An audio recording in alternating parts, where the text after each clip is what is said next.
Didn't the police say that the two surviving roommates in an upstairs bedroom, apparently behind a locked door, are the key to this whole thing? How exactly? Is there any indication of whether police believe they witnessed something, knew something more about the killer? When he says key to the whole thing, he doesn't just say valuable. He seems to say they will have the answers. But I'm trying to figure out why he seems so certain of that. Well, yeah, the interesting thing was those two roommates were in the house at the time of the killing. I spoke to the mother of one of the victims, and she did confirm that they heard something. And so I think, they are cooperating with police, and I think what they have to say, what they heard, will tell police a lot about where they should be looking. Wow. So just reiterating that, because that's the first time I've heard this. So you spoke with the mother of one of the victims, who spoke with one of those other roommates who survived, and they apparently heard something at some point in the night? Yes, and the mother didn't want to say what they heard, but she did tell me they heard something. They heard someone enter the house and heard something. We don't know. We don't know what exactly they heard. And it's also... Just for clarity, mother of one of the victims or mother of one of the other roommates in the house?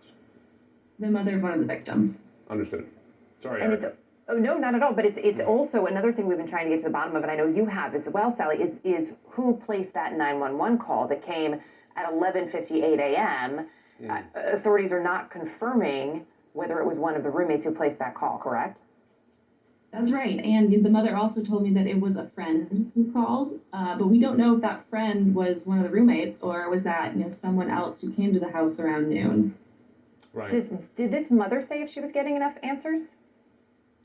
No, and I think all of the family members are really frustrated right now at how little answers they are getting, particularly around the fact that police are saying, they were saying for days that there was no threat to the community. And I think, family members were like, well, how can you say there's no threat if there's also no suspect? And they are frustrated. So they've tried to walk that back now, because they are encouraging people to, to take precautions if they can. Is there any sense that they have any information about who the killer may be here? If they do, they aren't saying. They have told me that, there's no persons of interest, there's no suspects right now. So it's pretty odd that there's no one, right now that they have. But I know that they're talking to a lot of, friends and family members about who, may possibly have motivated this. They did say they believe this is a targeted incident and it wasn't random. But unclear who specifically the target would be, correct? Right. And there's also, do we know if the bodies were found together, Sally? We don't. That's another thing. We asked police this and they said they would not confirm, were they all in one room? Were they in different rooms? Were they in their beds? Police have said, that's something we can't say right now. Goodness. And listen, I mean, for you, part of the community as well, this has to be tough for you to handle because I'm sure you and people you're close to are imagining the ongoing threat to yourselves. There was, and we talked about this on the air yesterday, discussion of a previous incident earlier in the fall when someone with a knife threatened someone in the area. Have police added any more detail as to whether there's a connection between that incident and this one? No, and that was something that was asked as well, and police said, we're not going to answer that question either. But yeah, about 2 months ago, an alert went out to students saying a group of students were threatened with a knife.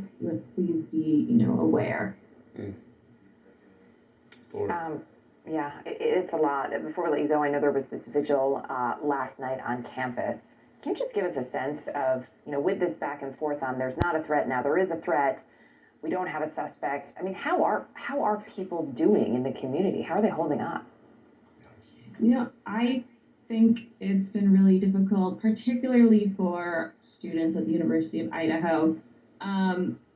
Many students went home early for Thanksgiving break. It wasn't set to begin yet, but right after the murder, so many went home. We had one of our reporters go and, knock on doors of neighbors, and, that area is full of students. All these students are renting these homes, and there was just no one to be found because they were all so scared. They understandably just rushed home early. Yeah. It's a lot. Makes Sally. perfect sense. Well, Sally, our best to you and the whole community there. For folks watching, there is a tip line from the Moscow Police Department. It's at the bottom of our screen right now, 208-883-7180. If you have any information, please do share it. And Sally, thanks so much for joining us. Thank you.